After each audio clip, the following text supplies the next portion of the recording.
Okey, boleh mula. Silakan baca. Okey.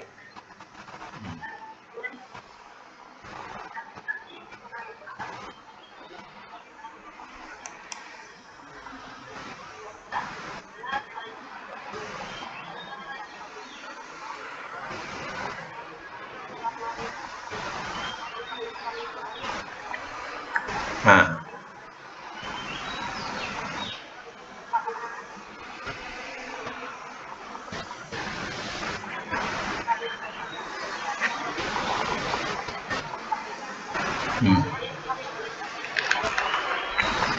Ya. Yeah. Baik ya. 1430. 1430 catatkan hadis lemah.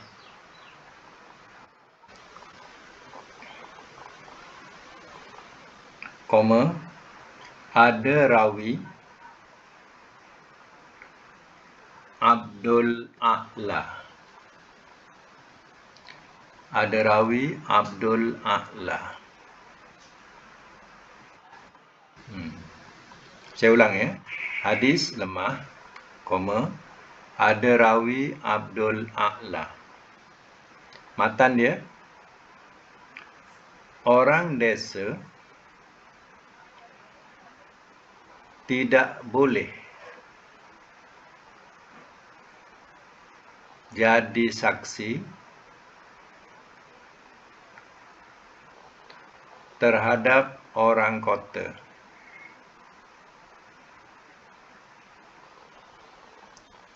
Hukum sebab boleh.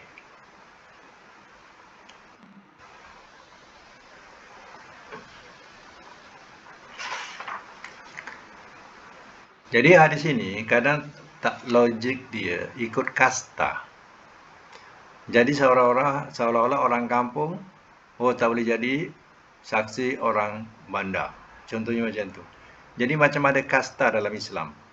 Jadi hadis ini hadis lemah. Lemah tu mana dhaif. Ya. Jadi tidak boleh dijadikan sebagai alasan. Oleh itu, ya, artinya boleh. Ya. Sebab boleh. Ya. Artinya jangan dijadikan sebagai alasan tak boleh. Jawabnya boleh. Sebab hadis ini dhaif. Okey, 1431 siapa nak baca silakan. Bab persaksian. Silakan. Orang yang sama pun tak apa. Ya. Baca lagi, sambung. Okey.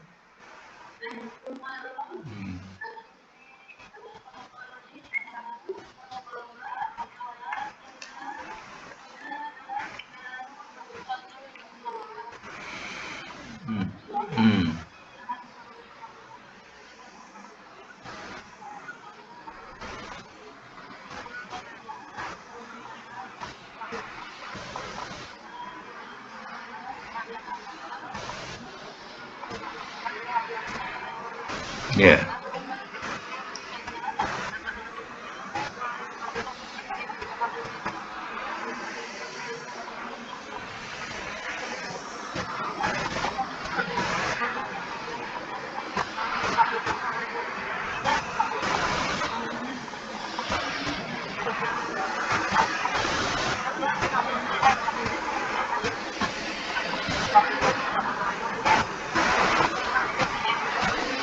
Ya, okey ya, catatkan 1431 hadis sah. Matan, hukuman itu harus didasarkan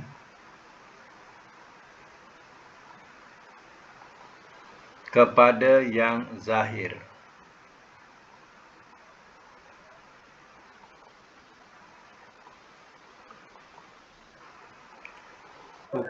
Hukum sebagai satu ketentuan.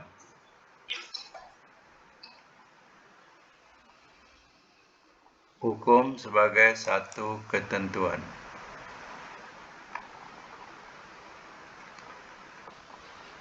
Jadi Umar Al-Khattab, dia berkhutbah menerangkan zaman Nabi, ketika Nabi hidup. Ya, Allah turunkan wahyu kepada Nabi. Ya, jadi ya hukuman pada itu berdasarkan kepada wahyu Allah. Terkadang yang kita tidak ketahui, ya, tetapi ya Allah yang Maha mengetahui telah memberitahukan kepada nabinya. Contohnya misalnya cerita Safwan dengan Aisyah. Perkara ini perkara yang tak tahu siapa ya yang bersalah. Ya, semua tuduh menuduh ya Safwan buat jahat dengan Aisyah. Tapi ya dengan berdasarkan wahyu Allah Taala akhirnya terputuslah ya bahawa Safwan dan Aisyah bersih, ya, tidak bersalah. Jadi itu berdasarkan kepada wahyu. Tetapi zaman Umar wahyu dah terputus. Dia bukan nabi. Jadi maka hukuman itu bergantung pada segi zahir, segi yang nampak. Ya, sebab yang tak nampak ia tidak boleh dijadikan sebagai saksi. Jadi yang zahirnya, ya dia ni tak solat Jumaat contohnya. Ya, maka ya zahirnya nampak tak ada alasan apa-apa dan tidak ada aral apa-apa, maka ya dia diperintahkan pada segi zahirnya suruh bertaubat dan ya kalau tidak mau bertaubat dia akan dihukum. Jadi itu pada segi zahir ya. Itulah yang dimaksudkan dalam hadis ini ya. Jadi ya kalau dia tak solat 5 waktu pun kita tak tahu ya. Sebabnya apa? Ya, sebabnya solat 5 waktu boleh dilakukan di rumah ya. Walaupun pada zahirnya dia tak nampak pergi masjid, tapi kita tak boleh tuduh dia tak solat. Tapi kalau orang lelaki dia dah tak Jumaat dan tidak Jumaat itu zahir, dia boleh nampak. Tapi kalau dah terbukti memang tak pergi Jumaat dan tanpa alasan apa-apa dan tanpa aral apa-apa, dah nampaklah zahirnya. Ya. Macam tu contoh ya. Okey. Teruskan 1432. Silakan. Sila. Dari Abi Bakar Nabi Sallallahu Alaihi Wasallam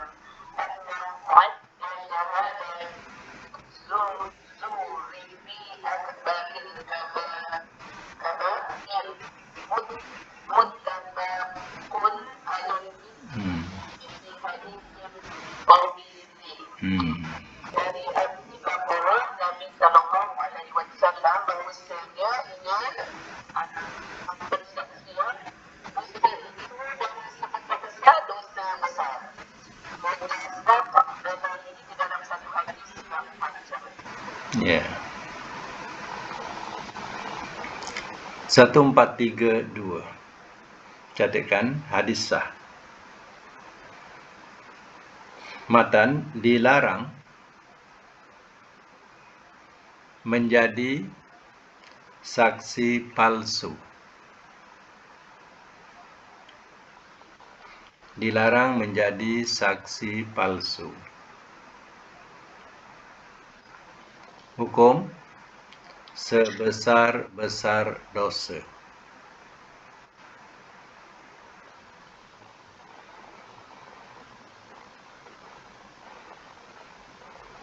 Zaman sekarang ni ya.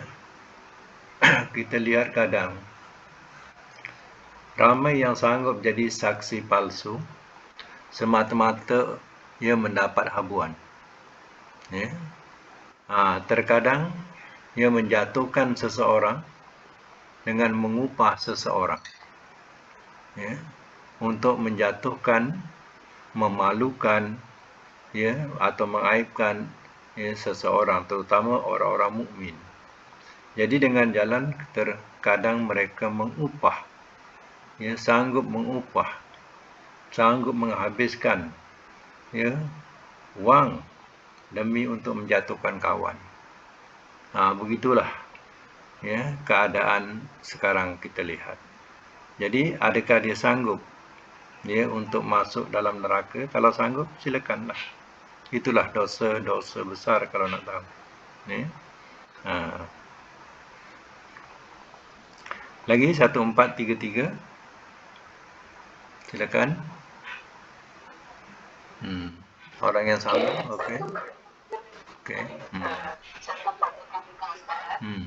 Ini Abbas bin Nabi sallallahu alaihi wasallam qala li rajulin rashamsa qala na'am qala anisiha fashhad aw la akhrajahu ibnu Ali biisnad ضعيف وصححه حاكم وأبصر dari Ibnu Abbas bahwasanya Nabi SAW kalau memperkenalkan kepada seorang laki-laki untuk beritahu satu hari menjawab ia sabdanya jadilah saksi atas yang seperti itu atau tinggalkan yakni pengalihan saksi dikeluarkan dia oleh Ibnu Adi dengan isnad yang lemah tetapi disahkan oleh Hakim maka ia keliru.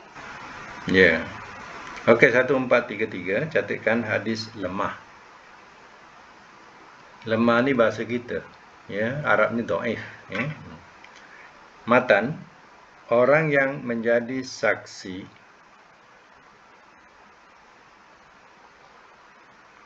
harus benar-benar mengetahui terhadap yang akan disaksikannya.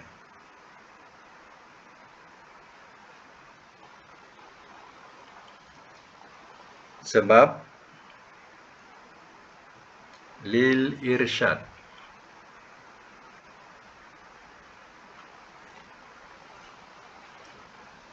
Lil irsyad tu mana untuk pimpinan, ya. Lil irsyad. Jadi hadis ini adalah hadis dhaif, hadis lemah. Tetapi hakikatnya dalam segi saksi macam itulah. Sebab hadis-hadis sahih pun memaklumkan, ya, contohnya persaksian zina, 4 orang saksi. 4 orang saksi, ya, menyaksikan, ya, orang itu dituduh zina. 4 orang saksi ini benar-benar dia melihat. Bukan hanya sangkaan dia berdua ada dalam rumah. Ya, saya hanya, ya, menyaksikan daripada luar, ya, dia orang ni ada dalam rumah. Itu tidak boleh dijadikan saksi. Saksi ini dia kena mata melihat, ya, benar-benar melihat. Ya, dan sekarang ini juga, ya, orang zaman moden mereka gunakan, ya, gambar sebagai saksi. Ya, dan gambar ini juga ada gambar edit, gambar buatan. Ya, seseorang tak buat jahat pun boleh diedit benar-benar buat jahat. Ya. Tetapi kalau di mahkamah, ya, gambar itu diterima jadi saksi dengan syarat telah dibuktikan kesohihan gambar itu, bukan edit. Sebab itu kadang kita dengar, ya, mereka bawa ke luar negara untuk diteliti sama ada, ya, gambar itu sahih ataupun tidak atau edit. Ya. Macam tu. Kerana apa? Ya, mahkamah perlukan satu penjelasan yang jelas. Sebab gambar-gambar boleh, ya, dibuat-buat. Ya. Badan orang lain, muka orang lain boleh dibuat zaman moden. Ya.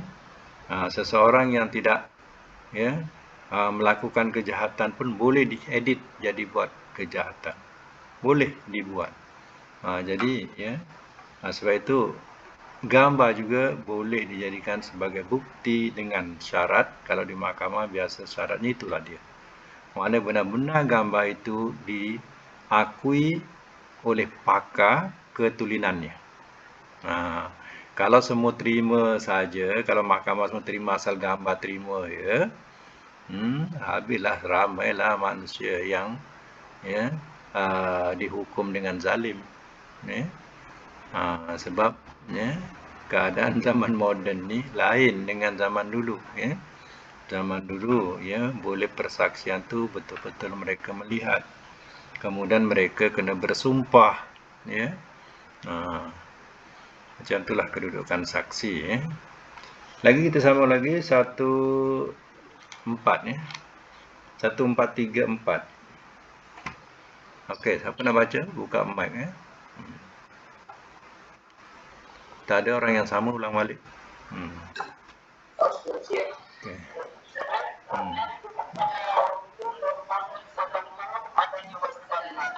Okey.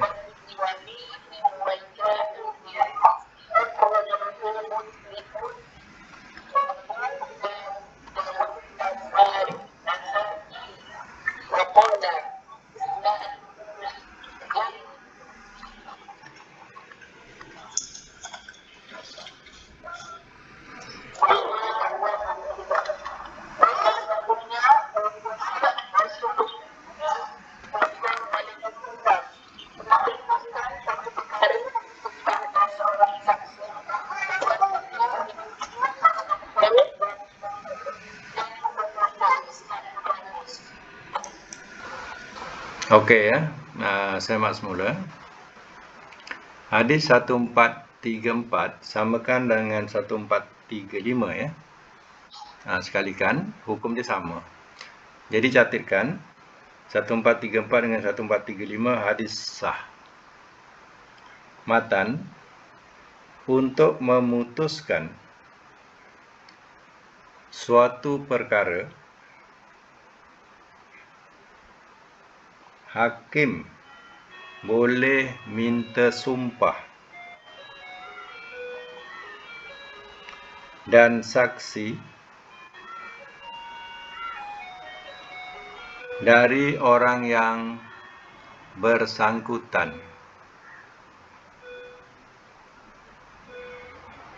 Hukum lil irsyad, ya, untuk pimpinan, ya, lil irsyad. Ini, ya, di antara syarat, ya, di mahkamah, ya.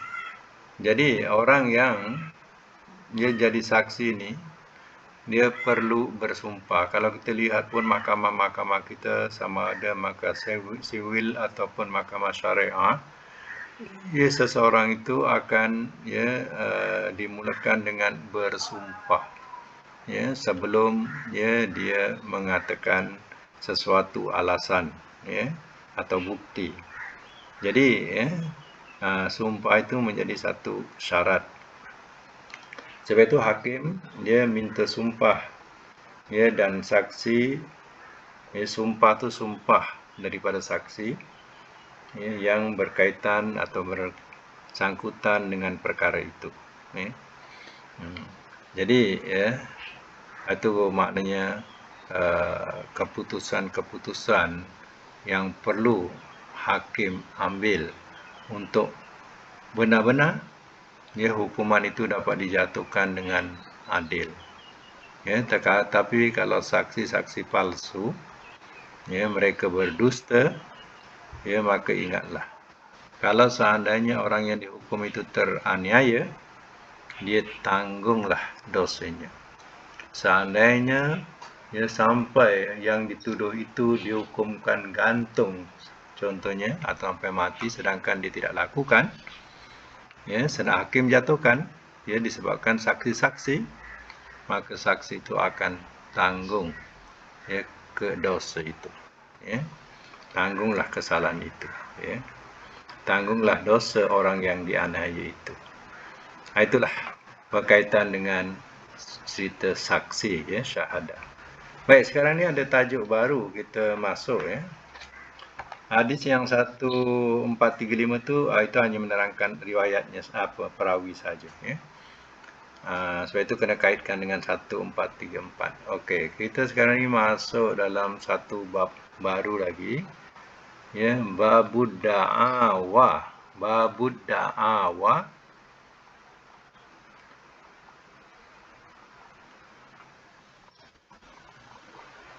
wa bayyinati. wal bayyinati.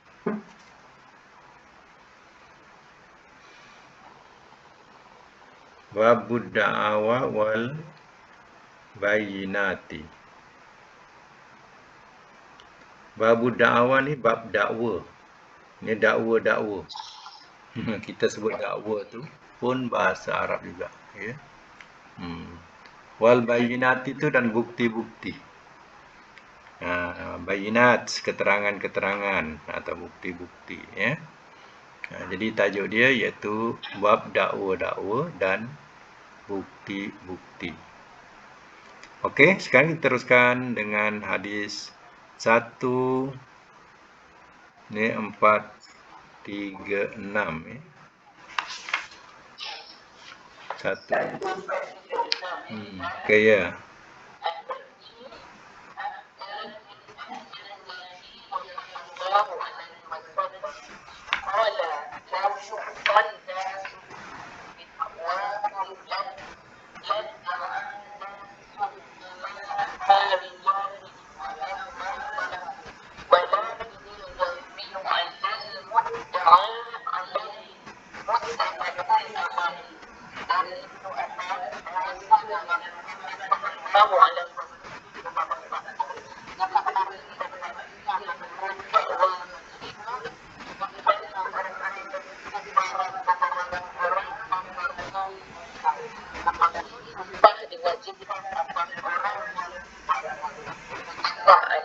Satu lagi. 143. Ya.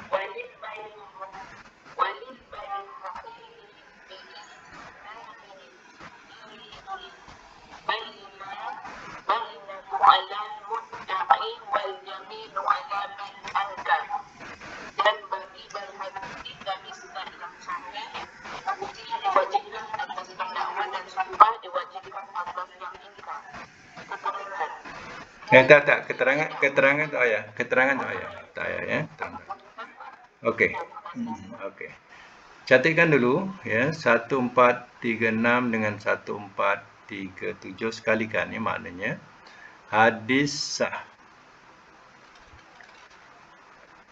Matan yang harus bersumpah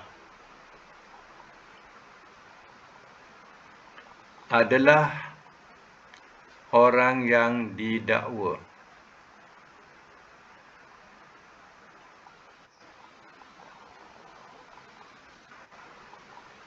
Hukum sebagai satu ketentuan.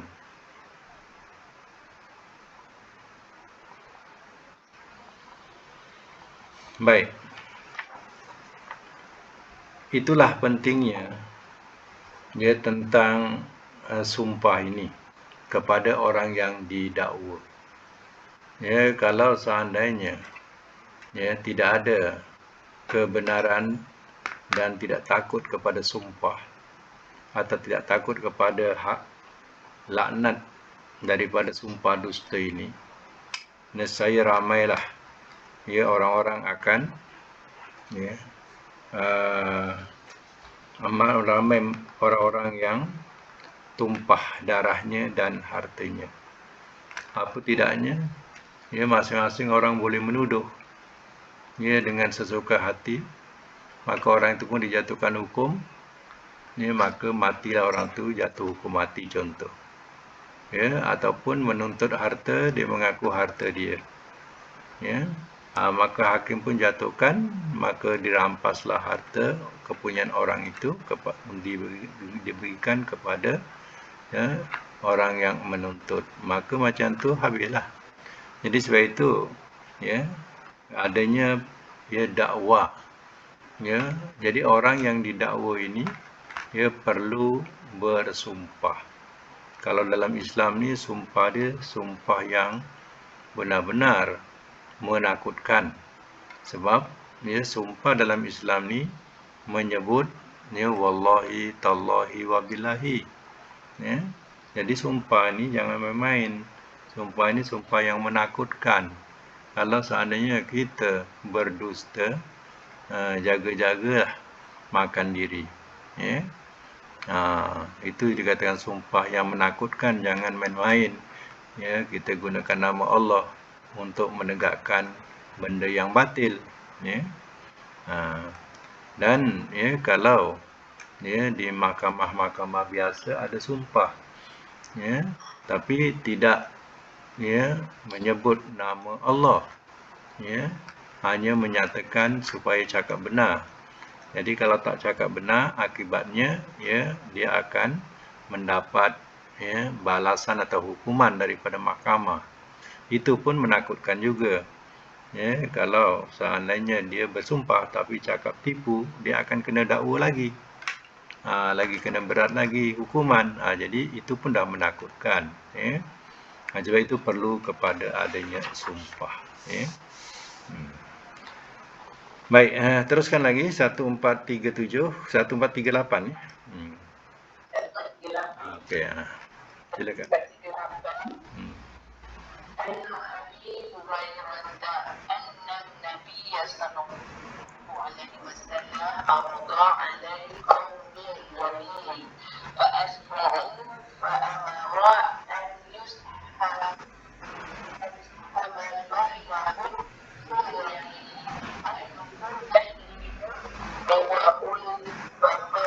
Bukhari.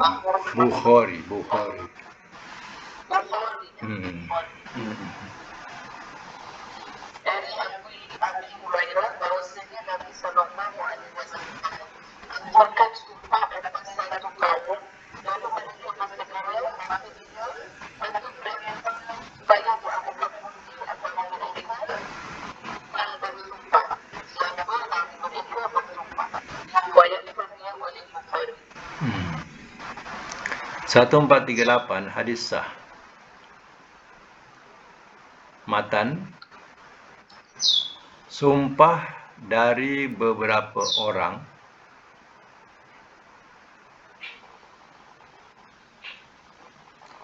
boleh dicukupkan dengan seorang sahaja sebagai wakil.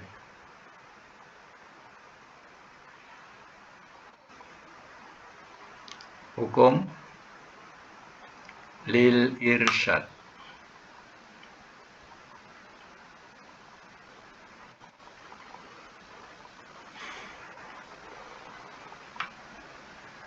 Contohnya, kalau satu kampung atau satu taman dituduh bersalah, contohnya, atau bersubahat, sedangkan mereka tidak lakukan, maka diadakan sumpah. Yang mana sumpah ni tak semua, kalau 1000 orang 1000 lah kena sumpah, tak. Yang 1000 tu kalau satu jadi wakil bersumpah, cukup dengan menyebut perkataan kami, bukan saya atau aku, bahawasanya kami, contohnya. Jadi guna perkataan kami lah, jadi wakil, untuk mewakili kaumnya. Itu cara kalau seandainya saksi itu ramai, maka cukup dengan seorang sahaja wakil. Bukan sebagaimana kita berikrar, satu cakap, lain ikut, itu berikrar. Biasa kita dengar berikrar macam tu. Baik, 1439.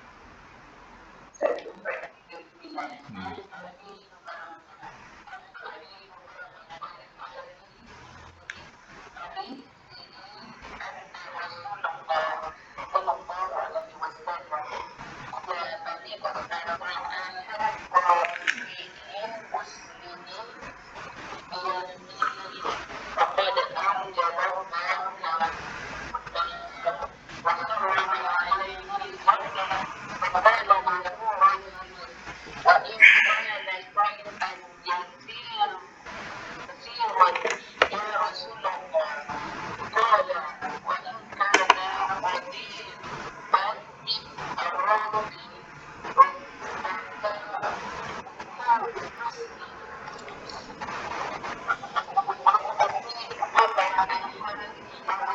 Rasulullah Sallallahu Alaihi Wasallam telah bersabda, barang siapa mengenai seseorang muslim dengan bersumpah, maka Allah wajibkan atasnya neraka dan azab bagi orang bertanya, walaupun sedikit ya Rasulullah, suatunya, walaupun sebatang suci yang berbeda, dia kau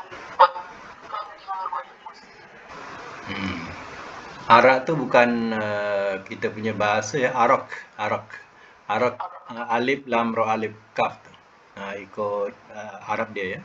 Arakin, arak. Kita bukan bahasa kita arak ni tahulah arak minuman keras arak tapi pohon tu namanya arak ya. Arak. Kaf ujungnya ya. Baik, kita catatkan dulu 1439. Satu lagi lah, baca satu lagi, dia ada kaitan. 40. Ya.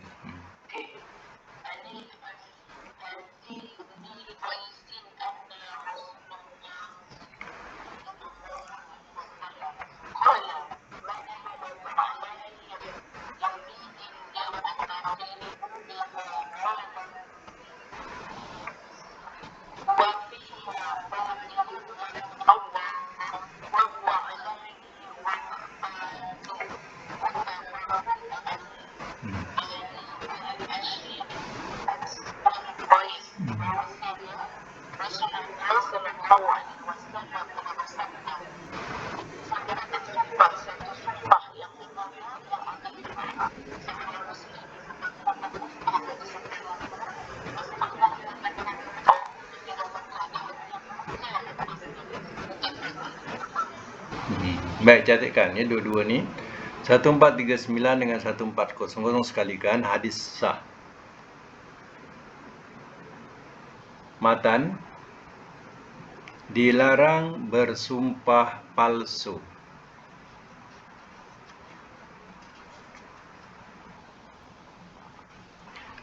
Hukum berdosa.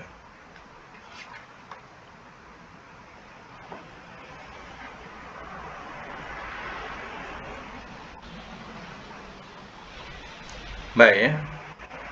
Semak semula. Jadi ya, sumpah palsu kerana nak mempertahankan yang itu kita punya, padahal bukan kita punya. Kita bersumpah palsu. Sanggup kita bersumpah wallahi ya, dengan menyebut demi Allah, sedangkan memang benar-benar bukan dia punya. Itu artinya kita telah mengambil hak orang dengan cara haram. Dan Nabi sendiri menerangkan bahawa ya, Allah mewajibkan ya, baginya api neraka. Sehingga orang bertanya, kalau kecil saja bagaimana Rasulullah? Sikit je. Ya. Walaupun kata Nabi hanya satu batang sugi. Sugi ni untuk gosok gigi itulah. Kayu sugi itu. Walaupun hanya satu sugi daripada pohon arak. Ya. Meskipun hanya sebatang sugi. Jadi kalau sugi kita kiaslah kepada pensil, kepada apa ni lagi ya, yang lebih kecil daripada itu ya. Jadi artinya sampai benda-benda yang kita rasakan kecil pun ya, bukan hak kita sampai kita suruh jaga. Jangan kita ambil orang lain. Bila orang kata, contoh pen pun kadang harga sampai beratus pun ada ya. Kadang sampai harga ribu pun ada pen ni ya. Jenama-jenama pen ni. Jadi ya, kita curi contohnya pen itu dan kita mengaku kita punya. Ya, kita sanggup bersumpah yang kita punya. Ingatlah ya, bahawa sanggup tak kita nak masuk neraka. Kalau sanggup, silakan. Sampai kita sanggup bersumpah menggunakan nama Allah untuk kita menang. Ya, so itu takutlah dengan sumpah palsu ni. Ya, sebab ya kita berdosa dan Allah janjikan neraka. Nah, jadi jangan buat-buatlah. Ya, itu namanya penghalusan. Penghalusan dalam segi ya amal. Ya, walaupun kecil hak orang. Kalau kita katakan ya bahasa tasawuf, ya bahasa tasawuf, ini maknanya yang kita pelajari bentuk tasawuf. Ya, hanya tak ditulis ilmu tasawuf, tapi bentuk tasawuf. Main tak dia? Kehalusan ya budi kita ataupun amal kita sampai ya kita tak nak mengambil hak orang walaupun sekecil yang dikatakan ya apa ni batang subi sekalipun, ya. Baik, teruskan 1441. Silakan siapa? Orang yang sama pun tak apa, boleh. Yang lain boleh dengar ya. Sama ya. عن أبي موسى أن رجلين اختصما في دابة وليس لواحد منهم فضيلة فقضى بها رسول الله صلى الله عليه وسلم بينهما نصفين رواه أحمد وأبو داود والنسائي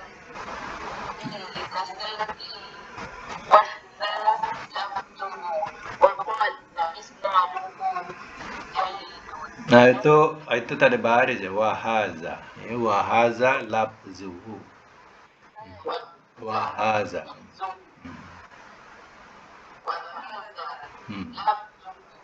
وقال إسناده جيد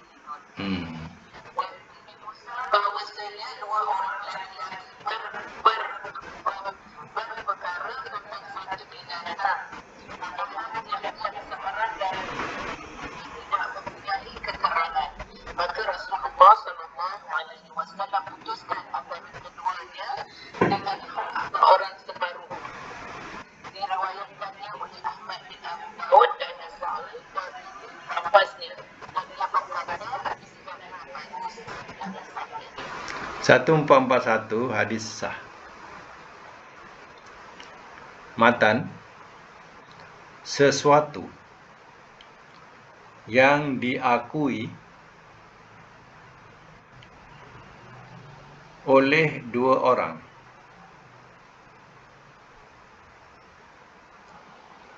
tetapi masing-masing tidak membawa bukti,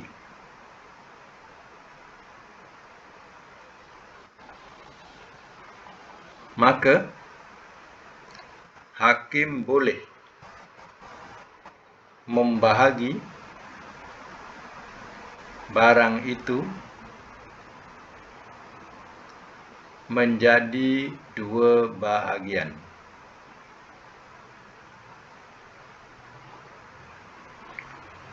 Hukum sebagai satu ketentuan. Hukum ya, sebagai satu ketentuan. Jadi hadis ini, jika datang dua orang berselisih atau dikatakan tadi bahasanya berperkara, ya, perselisihan itu adalah perselisihan pada satu barang.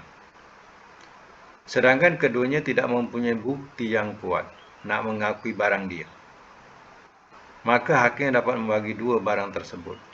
Itulah keputusan hakim. Ya. Kalau binatang tu kena bagi dua.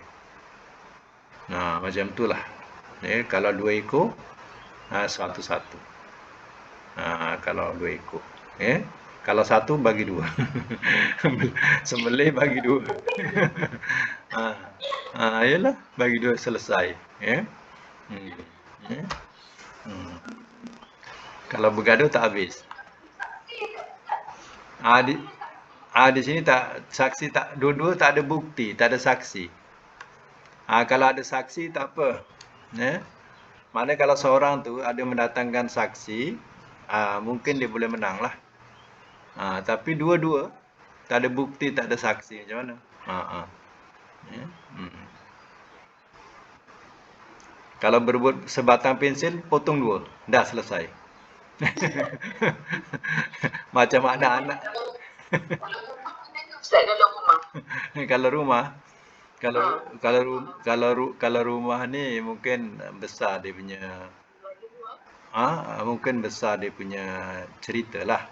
Tapi kalau keluar biasa, kalau berkaitan dengan adik-beradik, ya, adik-beradik, jawabnya yang jelas kena jual. Jual bagi dua. Baru selesai. Takkan rumah nak pecah dua. Contoh kereta. Macam tu kena jual. Jadi kena jual bagi dua. Itu selesai perkara. Ya.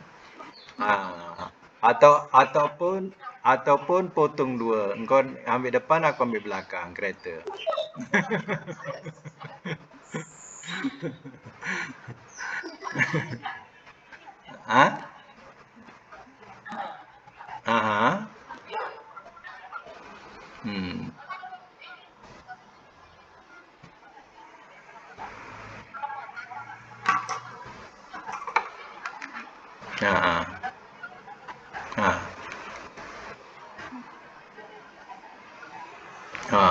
Itu kira berdusta lah.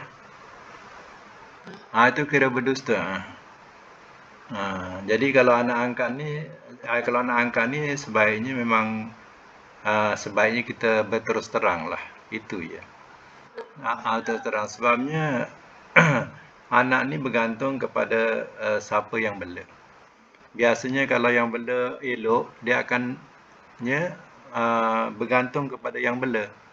Tapi hati dia juga ingin nak tengok mak ayah dia. Tak ada salahnya lah. Ya. Tapi dia akan tetap kepada orang yang bela, yang membesarkan. Ya. Kecuali lah yang bela itu zalim. Ya, dia sentiasa dizalimi sebagai macam anak sebagai anak ya. Maknanya dianiaya. Ya. Jadi kemungkinan anak ni memberontak kalau seandainya dia tahu mak ayah dia akan lari dan tak mau datang lagi kepada yang bela. Jadi kalau yang bela elok, ya, anak ni tetap kepada yang bela. Walaupun dia tahu ada mak ayah dia, dia hormati juga mak ayah dia. Ya, macam itulah dalam hal anak angkat. Baik, lagi ada lagi? Satu hadis lagi. Okey. Okey.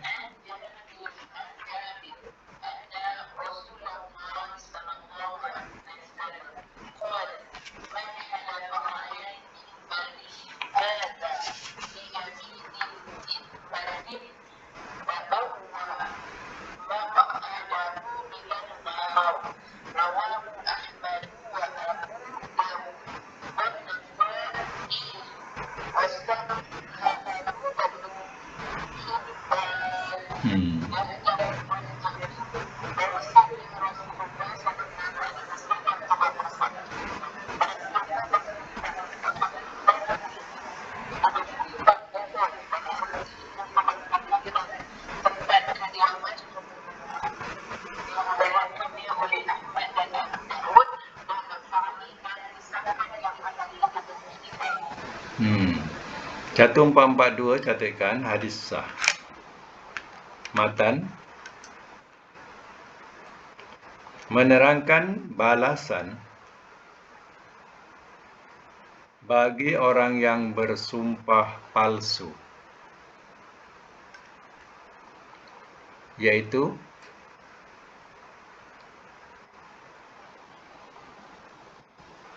neraka. Saya ulang, menerangkan balasan bagi orang yang bersumpah palsu, yaitu neraka. Hukum sebagai satu ketentuan. Apalagi ya kalau dikatakan dalam hadis ni, dia sanggup berdiri di atas mimbar Nabi atau Masjid Nabawi lah. Dia berdiri atas mimbar, kemudian dia bersumpah, tapi sumpah itu sumpah palsu. Ya. Maka ya, siap tempatmu di dalam neraka. Jadi hal ini ya adalah hal-hal yang berkaitan dengan ya, akibat ya, kita menggunakan sumpah menyebut nama Allah, kemudian ya, tipu pula, ya, bukan perkara sebenar, ya, sanggup kita ya, bersumpah menggunakan nama Allah. Sanggup untuk masuk neraka silakan, macam itulah bahasa dia. Kalau sanggup nak masuk neraka, silakan buatlah. Orang yang takut dosa, orang yang takut neraka, ya, dia tidak akan sanggup. Ya, bila nak mengatakan menggunakan nama Allah tu pun dah gementar dah. Ya. Nak bersumpah dengan menyebut nama Allah tu, wallahi tu pun, sedangkan kita tipu Allah. Dalam hati dah gedebak-gedebuk punya takut. Ya.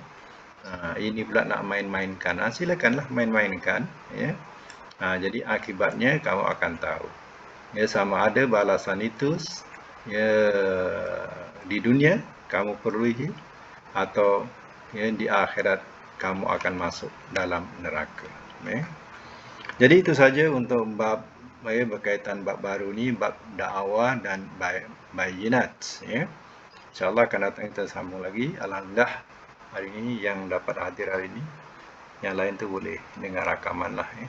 Sadaqallahul azim wa sadaqa rasulul karim wa nahnu ala